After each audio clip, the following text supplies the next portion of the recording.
नमस्कार। दिन भर के देश और बिहार के सियासी हलचल में आपका स्वागत है। मैं हूं आपके साथ नेहा। आज बुलेटिन में बात होगी बिहार में छिड़े पोस्टर वार की, जनसुराज के प्रत्याशियों के नाम का ऐलान की, देखेंगे लालू प्रसाद यादव ने कहां से भरा नामांकन और एनडीए के बीच सीट शेयरिंग फाइनल की। तो चलिए करते हैं बुलेटिन का आगाज। बीजेपी नेता आरसीपी सिंह के समर्थन में एक पोस्टर लगाया गया है। पोस्टर पर लिखा है टाइगर अभी जिंदा है, टाइगर रिटर्न्स। इस पोस्टर को शंकर पटेल और अमर सिन्हा ने लगाया है। इस पर बीजेपी के राष्ट्रीय प्रवक्ता गुरु प्रकाश ने कहा कि आरसीपी सिंह बिहार के बड़े चेहरे हैं और उनकी प्रशासनिक पृष्ठभूमि उन्हें खास बनाती है। वही आरजेडी के सीनियर नेता भाई वीरेंद्र ने तंज कस दिया, कहा कि पोस्टर दर्शाता है कि आरसीपी टैक्स अभी भी जिंदा है और वसूली का काम जारी है। प्रशांत किशोर की पार्टी जनसुराज ने आज गया में बेलागंज और इमामगंज सीटों के लिए अपने उम्मीदवारों का ऐलान किया है। बेलागंज से पार्टी ने प्रोफेसर खिलाफत हुसैन को उम्मीदवार बनाया है, जो मिर्जा गालिब कॉलेज में गणित के विभागाध्यक्ष रह चुके हैं। वही इमामगंज सीट से डॉक्टर जितेंद्र पासवान एक अनुभवी शिशु रोग विशेषज्ञ हैं, उन्हें पार्टी ने अपनी ओर से चुनावी मैदान में उतारा है। लालू प्रसाद यादव ने तरारी विधानसभा उपचुनाव के लिए निर्दलीय प्रत्याशी के रूप में नामांकन दाखिल किया है। उन्होंने बताया कि वे अब तक 26 बार विभिन्न विधानसभा क्षेत्रों से चुनाव लड़ चुके हैं, लेकिन सफलता का स्वाद नहीं चख सके। इसके बावजूद उनका हौसला बुलंद है और वे कहते हैं कि चुनाव लड़ना उनके लिए एक मिशन है, ना कि सिर्फ एक शौक। उपचुनाव के लिए अधिसूचना जारी होने के साथ ही नामांकन का दौर शुरू हो गया है।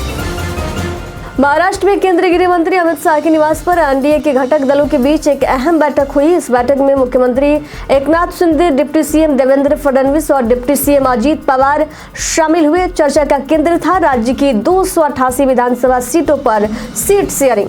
सूत्रों के अनुसार बीजेपी को 155, शिवसेना शिंदे गुट को 78 और एनसीपी अजीत पवार गुट को 55 सीटें मिलेंगी।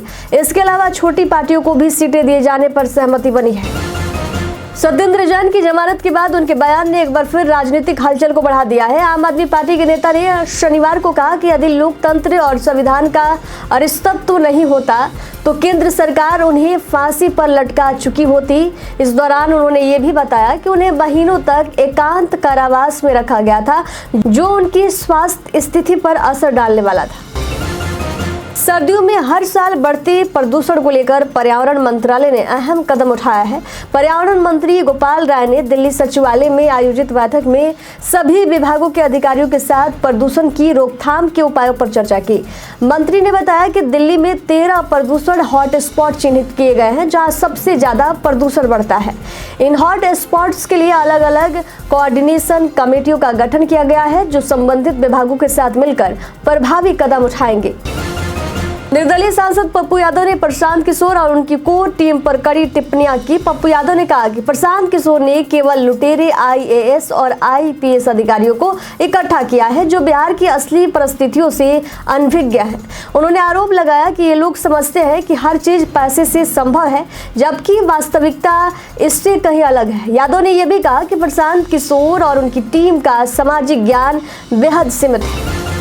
बिहार के मुख्यमंत्री नीतीश कुमार ने एक बार फिर से एनडीए के साथ अपने संबंधों को मजबूत करने का इशारा किया है। उन्होंने लखनऊ में एक कार्यक्रम के दौरान उन्होंने कहा कि 2 बार गलतियां की है और अब वे किसी अन्य गठबंधन में नहीं जाएंगे। मुख्यमंत्री ने आरजेडी पर निशाना साधते हुए कहा कि उनकी पार्टी में कई गड़बड़ियां होती हैं और उन्होंने स्पष्ट किया कि वे शुरू से एनडीए के साथ थे और आगे भी रहेंगे।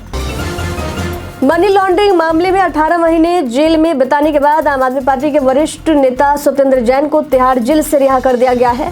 जेल से रिहा होने के बाद सत्येंद्र जैन ने कहा कि उनका भविष्य का राजनीतिक प्रयास आप और उसके नेता अरविंद केजरीवाल द्वारा निर्देशित होगा। उन्होंने कहा कि मैं वही करूंगा जो हमारी पार्टी और अरविंद केजरीवाल कहेंगे।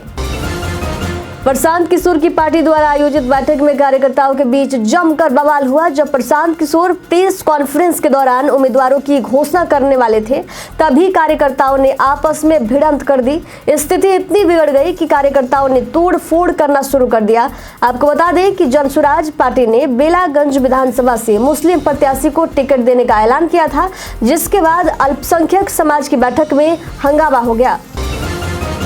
शुक्रवार को उद्धव ठाकरे ने सीटों के बंटवारे को लेकर गठबंधन की मजबूती पर जोर दिया है। उन्होंने कहा कि इस मुद्दे पर गठबंधन नहीं टूटना चाहिए। इसके बाद संजय राउत ने कांग्रेस के नेताओं पर सवाल उठाते हुए कहा कि उनमें निर्णय लेने की क्षमता की कमी है।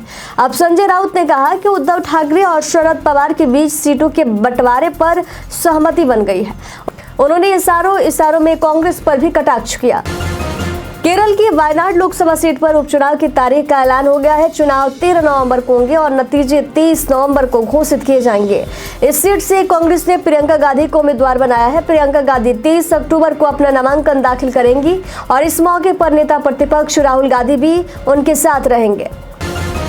बिहार में जहरीली शराब कांड को लेकर सियासी हलचल तेज है। नेता प्रतिपक्ष तेजस्वी यादव ने एक बार फिर बिहार की डबल इंजन सरकार पर जोरदार हमला बोला। उन्होंने सोशल मीडिया के माध्यम से नीतीश कुमार पर कटाक्ष करते हुए कहा कि शराबबंदी के नाम पर हजारों लोगों की जान लेने वाले मुख्यमंत्री महात्मा गांधी बनने का ढोंग कर रहे हैं। तमिलनाडु के मुख्यमंत्री ने राज्यपाल पर आरोप लगाया है कि वे विभाजनकारी ताकतों के प्रभाव में है। स्टालिन ने स्पष्ट किया कि यदि RN रवि को पद पर बने रहना है तो उन्हें संवैधानिक मानदंडों के अनुसार काम करना चाहिए। हाल ही में एक कार्यक्रम के दौरान राज्यपाल की मौजूदगी में तमिल गान की एक पंक्ति छोड़ दी गई, जिसे लेकर मुख्यमंत्री ने तीखी आपत्ति जताई। उन्होंने पूछा कि जब इस पंक्ति को छोड़ दिया गया तब राज्यपाल ने तुरंत इसकी निंदा क्यों नहीं की। झारखंड के चतरा विधानसभा क्षेत्र की बात कर लेते हैं, जहां एनडीए गठबंधन ने विधानसभा चुनाव के लिए सीट शेयरिंग की घोषणा की है। हाल ही में लोजपा को चतरा विधानसभा सीट मिली है, जिससे स्थानीय भाजपा नेताओं में मायूसी का माहौल है।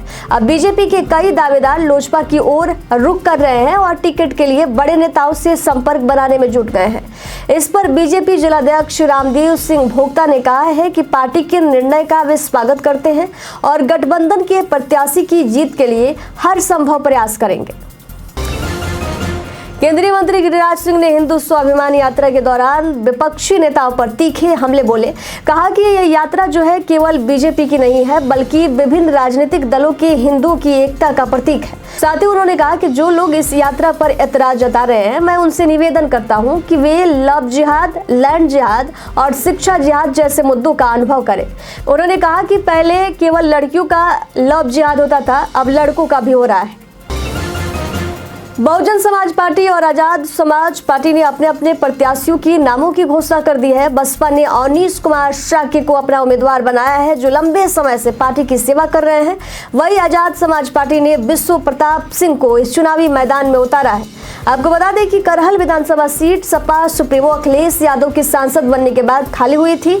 इस सीट पर उपचुनाव जो है 13 नवंबर को होंगे, जिससे राजनीतिक गर्मी और भी बढ़ गई है। अगर गिरिराज सिंह की हिंदू स्वाभिमान यात्रा पर जदयू के एमएलसी खालिद अनवर ने इशारों में गिरफ्तारी तक की चेतावनी दे डाली है। जदयू एमएलसी खालिद अनवर ने कहा कि अगर किसी ने उल्टी सीधी हरकत की, समाज को तोड़ने और बांटने की कोशिश करने की हरकत की, तो हमारी सरकार ऐसे लोगों को एक सेकेंड के लिए नहीं छोड़ेगी, उनको जेल के सलाखों के पीछे डाल देगी। हरियाणा के नए मंत्रिमंडल में शामिल सभी मंत्री करोड़पति हैं और किसी के खिलाफ कोई भी क्रिमिनल केस दर्ज नहीं है। ADR के रिपोर्ट के अनुसार हरियाणा के सभी नवनियुक्त मंत्रियों की औसत संपत्ति जो है 30.80 करोड़ रुपए है। ये रिपोर्ट बताती है कि मुख्यमंत्री नायब सिंह सैनी समेत सभी 14 मंत्रियों ने अपने हलफनामों में किसी भी प्रकार के क्रिमिनल केस से मुक्त रहने की जानकारी दी है। अब चर्चा कर लेते हैं कांग्रेस पार्टी के महत्वाकांक्षी शक्ति अभियान इंदिरा फेलोशिप पर, जिसका आयोजन दिल्ली में चल रहा है। इस कार्यक्रम में राहुल गांधी ने देश भर से आई महिला नेताओं के साथ विचार विमर्श किया। इस पहल का उद्देश्य भारतीय राजनीति में महिलाओं के समान प्रतिनिधित्व को सुनिश्चित करना है। 21 राज्यों से आई इन महिलाओं ने पितृसत्ता की चुनौतियों का सामना करने की प्रतिबद्धता जताई है। राहुल गांधी ने कहा कि आज का संघर्ष केवल पारंपरिक विपक्षी दलों के खिलाफ नहीं है, बल्कि ये एक व्यापक वैचारिक लड़ाई है। केंद्रीय कपड़ा मंत्री गिरिराज सिंह ने बिहार में हिंदू स्वाभिमान यात्रा का आयोजन किया, जिसका दूसरा दिन यज्ञशाला मैदान में पूजा अर्चना के साथ शुरू हुआ। इस कार्यक्रम में पूर्व मुख्यमंत्री तारकिशोर प्रसाद सहित बड़ी संख्या में लोग शामिल हुए। तारकिशोर प्रसाद ने कहा कि इस यात्रा का उद्देश्य हिंदू समाज को एकजुट करना है। यदि देश को ऊंचाई पर पहुंचाना है तो हिंदुओं का प्रमुख योगदान आवश्यक है। तो सियासी पेज के खबरों के सफर में दीजिए जाने की इजाजत। देखते रहिए सियासी पेज। नमस्कार।